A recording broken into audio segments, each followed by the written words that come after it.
Mon entraînement cognitif intensif des 4 derniers mois n'a pas été prescrit par un professionnel de la santé.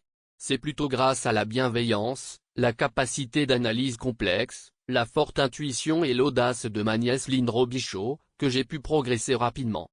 Ma nièce n'est pas une spécialiste, mais elle a compris intuitivement que l'adaptation du traitement à l'individu s'avère un principe reconnu en réadaptation. Elle m'a dit qu'elle s'est inspirée du film Sissi face à son destin. Prenant son courage à deux mains, Lynn a multiplié pour moi les activités extérieures. Grosso modo, son programme de réadaptation a consisté à m'emmener écouter au grand écran plusieurs films.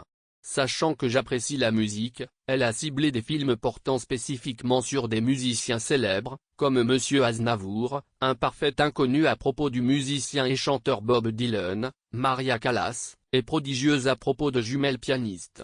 En plus des films au grand écran, Lynn m'a souvent emmené regarder des films de science-fiction et d'action chez elle et chez ma sœur aînée Solange Bellemare. Le tout était entremêlé de nombreuses sorties au restaurant, de visites chez des membres de ma famille, et d'excursions en voiture à l'extérieur de la ville. Ce support psychologique a mis une emphase positive sur l'adaptation, et cela a été suffisant pour déclencher un imposant changement de plasticité de mon cerveau. Lynn a également compris intuitivement que la réadaptation se pratique en interdisciplinarité.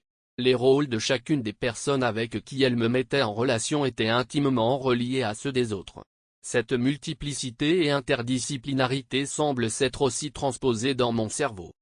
Je ne peux pas vous expliquer ce qui s'est passé au juste, mais cela a contribué à améliorer entre autres mes capacités de concentration, et aussi plein d'autres choses, en tout cas, des dimensions du cerveau que je ne suis pas en mesure de vous décrire.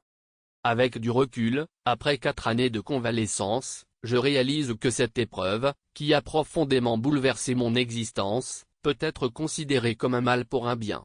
Ça m'a fait prendre conscience qu'il existe une dimension plus étendue de moi-même qui me guide derrière tout cela, et que les connexions que nous avons avec des gens, l'énergie que nous échangeons entre nous, c'est complexe et mystérieux, et que tout est relié. Toutes ces connexions s'étendent dans des dimensions qui ne sont pas encore comprises.